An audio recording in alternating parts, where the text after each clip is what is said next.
आज दुनिया में एक महामारी फैली हुई है। नहीं, मैं किसी वायरस की बात नहीं कर रहा हूं। मैं बात कर रहा हूं एक दिमागी बीमारी की, जिसका नाम है मीडियोक्रेसी, यानी औसत बने रहने की बीमारी। ये वो सोच है जो कहती है, अरे बस काम चल जाए काफी है। चलिए आज हम इसी सोच की परतें उधेड़ते हैं। सुकरात ने ये बात सदियों पहले कही थी।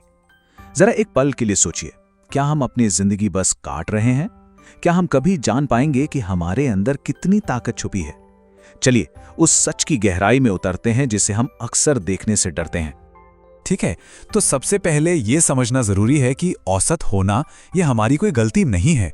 असल में ये हमारी बायोलॉजिकल डिफॉल्ट सेटिंग है। हमारा दिमाग महानता के लिए नहीं, आराम के लिए बना है। हमने आराम को अपना भगवान बना लिया है, लेकिन विज्ञान कुछ और ही कहानी बताता है। इसे कहते हैं द फ्रॉग ब्रेन बायस।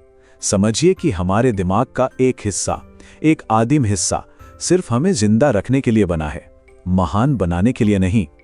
जब भी हम कोई जोखिम उठाते हैं तो ये दिमाग चिल्लाता है, रुको, खतरा है। जब हम सुबह जल्दी उठना चाहते हैं तो ये फुसफुसाता है, सो जाओ, बाहर ठंड है। तो सबसे जरूरी बात यह है कि हम आलसी नहीं हैं, हम बस अपनी बायोलॉजी के गुलाम हैं। और औसतपन, मीडियोक्रिटी, इसी गुलामी का दूसरा नाम है। ये हमारे चरित्र की कोई कमी नहीं, बल्कि एक बुनियादी मानवीय स्थिति है। लेकिन सवाल यह है कि क्या हम हमेशा के लिए इस गुलामी में जीने को मजबूर हैं? बिल्कुल नहीं। विज्ञान हमें ऐसे सबूत देता है कि हम अपनी इस बायोलॉजिकल प्रोग्रामिंग के खिलाफ लड़ सकते हैं और जीत भी सकते हैं। अब आती है सबसे दिलचस्प बात। स्टैनफोर्ड यूनिवर्सिटी के न्यूरोसाइंटिस्ट डॉक्टर एंड्रयू ह्यूबरमैन ने हमारे दिमाग में एक हिस्से की खोज की है, एंटीरियर मिड सिंगुलेट कॉर्टेक्स। इसे अपनी विल पावर की मांसपेशी समझिए। ये तब बड़ी होती है जब हम वो काम करते हैं जो हमारा मन नहीं करना चाहता। रिसर्च में ये साफ देखा गया है कि एथलीटों और योद्धाओं में दिमाग का ये हिस्सा बड़ा होता है, जबकि ज्यादा आराम करने वाले लोगों में ये छोटा रह जाता है। मतलब जब हम मन मारकर जिम जाते हैं या कोई मुश्किल काम करते हैं तो ये हिस्सा सचमुच में फिजिकली बड़ा होता है। इसका मतलब बहुत साफ और सीधा है। अगर हम संघर्ष नहीं कर रहे हैं, अगर हम हमेशा आराम चुन रहे हैं, तो हमारा दिमाग असल में सिकुड़ रहा है। आराम की कीमत बहुत बड़ी है। तो फिर वो कौन लोग हैं जो इस बायोलॉजिकल प्रोग्रामिंग को तोड़ पाते हैं? चलिए डेविड गॉगिन्स की कहानी के जरिए इसे समझते हैं। एक ऐसी कहानी जो इंसानी सीमाओं को पार करने का सबसे बड़ा सबूत है। सैन डिएगो में गॉगिन्स ने एक पागलपन भरा फैसला किया। बिना किसी खास ट्रेनिंग के 160 किलोमीटर की अल्ट्रा मैराथन दौड़ना। 12 घंटों के अंदर उन्होंने 112 किलोमीटर पूरे कर लिए थे, लेकिन फिर शरीर ने जवाब दे दिया। जरा उनकी हालत की कल्पना कीजिए।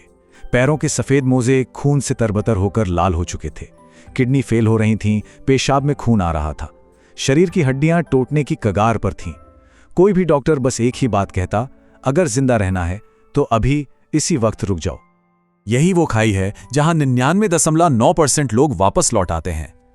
उनका दिमाग चिल्ला रहा था, डेविड तुम यहां कर क्या रहे हो? तुम एक बेवकूफ हो, तुम मर जाओगे। सारे मोटिवेशनल कोट्स, सारी पॉजिटिव थिंकिंग, सब कुछ फेल हो चुका था। और तभी उस दर्द और अंधेरे के सन्नाटे में अंदर से एक आवाज आई। कोई तर्क नहीं, कोई बहाना नहीं, बस एक कच्चा सच। उन्होंने खुद से कहा, क्योंकि मैं फौलाद का बना हूं। ये कोई मोटिवेशन नहीं था, ये एक आइडेंटिटी शिफ्ट था। अचानक दर्द सहने वाला इंसान ही बदल चुका था। गॉगिन्स ने वो रेस पूरी की और उस अनुभव से एक ऐसे क्रांतिकारी नियम का जन्म हुआ जो हमारी अपनी सीमाओं के बारे में पूरी समझ को ही बदल कर रख देता है। यह है द 40% रूल। जब हमारा दिमाग कहता है कि बस अब और नहीं हो सकता, हम पूरी तरह टूट चुके हैं, तब असल में हमने अपनी क्षमता का सिर्फ 40% ही इस्तेमाल किया होता है। बाकी 60% अभी भी बाकी है। और यहीं पर द पेन पैराडॉक्स काम करता है। ये गहरा मनोवैज्ञानिक सच है। हम जितना डर से भागते हैं, जीवन हमें उतना ही ज्यादा कष्ट देता है। लेकिन अगर हम अपनी मर्जी से, स्वेच्छा से दर्द को चुनते हैं, तो जीवन का दिया हुआ कष्ट अपनी शक्ति खो देता है। तो अब सबसे बड़ा सवाल यह है कि इस चक्रव्यूह से बाहर कैसे निकला जाए। हमें लगता है कि हमें मोटिवेशन की जरूरत है, लेकिन गॉगिन्स कुछ और ही कहते हैं। मोटिवेशन पेट्रोल की तरह है, जलकर खत्म हो जाता है।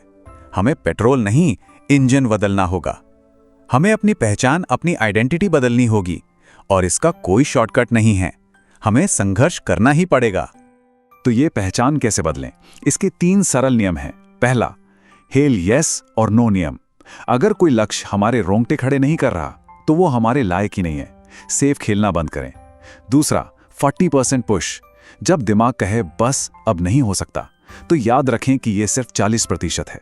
बस 5 मिनट और, असली ग्रोथ उसी दर्द के पार होती है। और तीसरा नियम, पीड़ित को मार डालो। अपनी मेरे साथ ही बुरा क्यों होता है वाली कहानियों को कचरे में फेंक दें। समस्याएं हमारी हैं तो समाधान भी हमारे ही होंगे। अगर अभी भी आराम की जिंदगी बहुत अच्छी लग रही है, तो विज्ञान का एक डरावना प्रयोग है जो हमें एक बहुत गंभीर चेतावनी देता है। 1960 के दशक में एक वैज्ञानिक ने चूहों के लिए एक स्वर्ग बनाया, यूनिवर्स 25। सब कुछ परफेक्ट था, असीमित खाना, कोई खतरा नहीं। लेकिन नतीजा, चूहे आलसी और हिंसक हो गए और अंत में पूरा का पूरा समाज खत्म हो गया। विज्ञान ने साबित कर दिया कि बिना संघर्ष के समाज सड़ जाता है, आराम उन्हें मार डालता है। सोचिए, एक दिन ये सब खत्म हो जाएगा और जब हम अपनी आखिरी सांसें ले रहे होंगे तो हमारे सामने 2 लोग खड़े होंगे। एक वो जो हम बन गए और दूसरा वो जो हम बन सकते थे। उन दोनों के बीच का जो फासला होगा, असली नरक का पैमाना वही है। लेकिन अगर वो दोनों एक जैसे दिखें, अगर हमने अपनी पूरी क्षमता का इस्तेमाल किया हो, तो वही स्वर्ग है। तो आखिरी सवाल बस यही है कि जब वो 2 संस्करण मिलेंगे तो क्या वो एक दूसरे को पहचान पाएंगे या वो हमेशा के लिए अजनबी रहेंगे? चुनाव हमारा है।